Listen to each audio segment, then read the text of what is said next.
Assalamualaikum. Hai semua. Menu berbuka hari ni Umi nak share satu resipi kuih tradisional iaitu apam nasi yang lemak, lembut dan gebu. Resipi ni lain dari yang lain kerana Umi bagi perisa pada kuih apam. Sedap dan wangi sangat. Berselera tengok anak-anak duk mengulang minta. Ada lebihan nasi sejuk semalam. Kalau dah bosan nasyid buat nasi goreng je, bolehlah cuba buat apam nasi pula. Teksturnya lembut, cukup manis berlemak dari penggunaan santan dan imalko yang cukup wangi dan sedap rasanya. Makan pula dengan kelapa parut fresh. Aduhai, terasa macam berada di kampung halaman. Jom kita mulakan. Di sini Umi ada 1 cawan nasi sejuk, masuk blender. 1 cawan gula pasir, nak kurang manis letak 3/4 cawan je ya. 1/2 cawan santan cair untuk rasa apam yang lebih berlemak. Boleh gunakan air biasa, tapi Umi lagi prefer guna santan berbanding air. Sebab kalau guna santan ni kita boleh makan apam tu macam tu je pun. Tak perlu kelapa fresh lagi dah. Dah berasa lemaknya. Kisar nasi, gula bersama santan cair ni hinggalah betul-betul lumat. Untuk tepung beras, Umi gunakan tepung beras cap Gajah 3 ni, Irawan brand. Kalau tak ada, cap teratai pun boleh je. Masukkan 1/2 cawan tepung beras dan 1/2 cawan tepung gandum ke dalam bekas besar. Untuk yeast, gunakan Saf Instant Yeast ni berbanding Mauripan. Kerana bau Mauripan ni agak kuat sikit kan, Umi kurang gemar. Masukkan 1 sudu besar yeast. Kemudian masukkan bahan-bahan yang telah dikisar lumat tadi. Gaulkan guna whisk je supaya mudah tepung dan larutan santan tu sebati sepenuhnya. Gaul hingga hilang ketul-ketul tepung tu ya. Adunannya akan nampak tak terlalu cair dan tak juga terlalu pekat. Adunan dah nampak sebati tu, tabur secubit garam. Bagi lagi naik rasa berlemak apam ni. Gaul sebatikan. Dah sebati, boleh tutup bekas dengan plastik wraps dan peram selama 25 hingga ke 30 minit bagi yeastnya mengembang. Sementara tu, ambil 1/2 biji kelapa parut putih, masukkan 1/2 sudu kecil garam, bagi naik rasa lemak-lemak masinnya. Gaulkan bagi sebati. Kelapa parut ni kalau boleh biar yang segar dan gunakan kelapa parut muda yang putih ya, lagi sedap rasanya.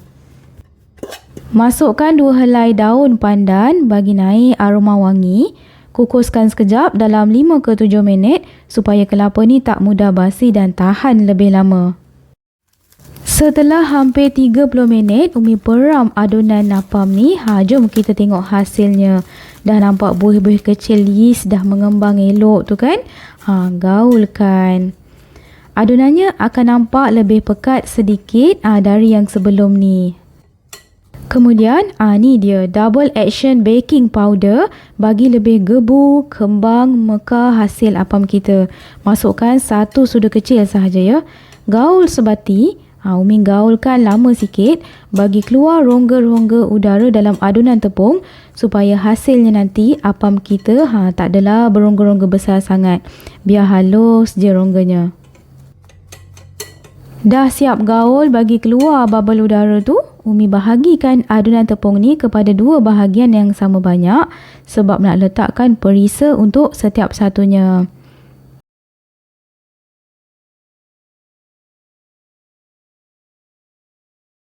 Adunan pertama, Umi letakkan 1/2 sudu kecil sahaja imalko red velvet. Bagi rasa red velvet yang sebenar. Sedap dan wangi je baunya. Gaul sebati hinggalah imalko tu bercampur rata dengan adunan tepung.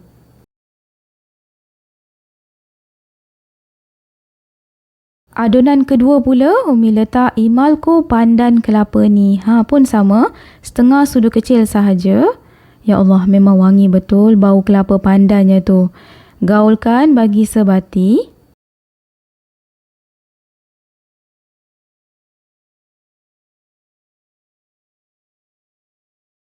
Dan Umi tambahkan lagi dengan pewarna hijau apple ni. Bagi lebih pekat, gelap sikit hasil warna apam.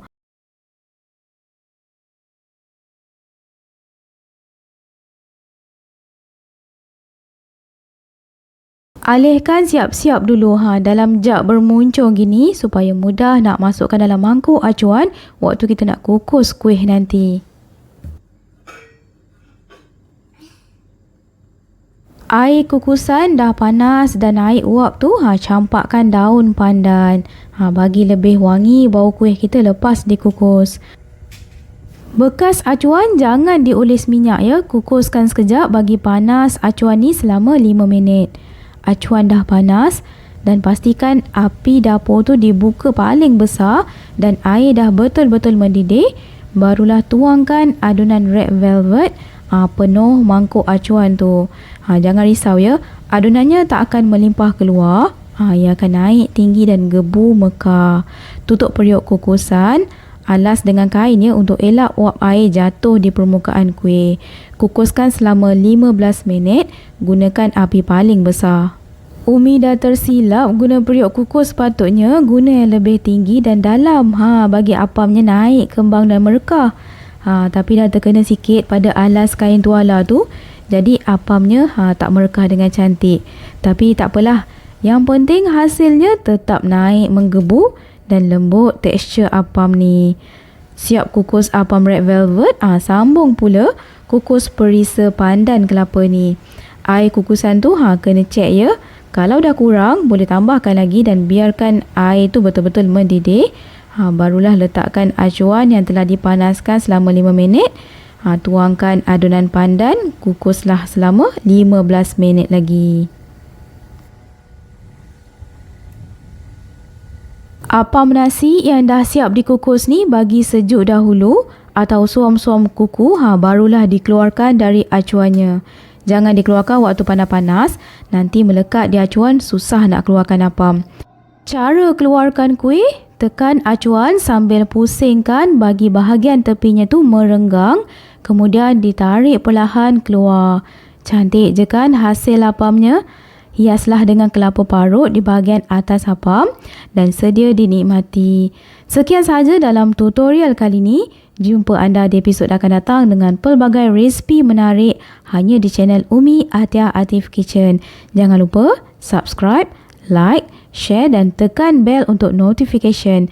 Assalamualaikum. Bye.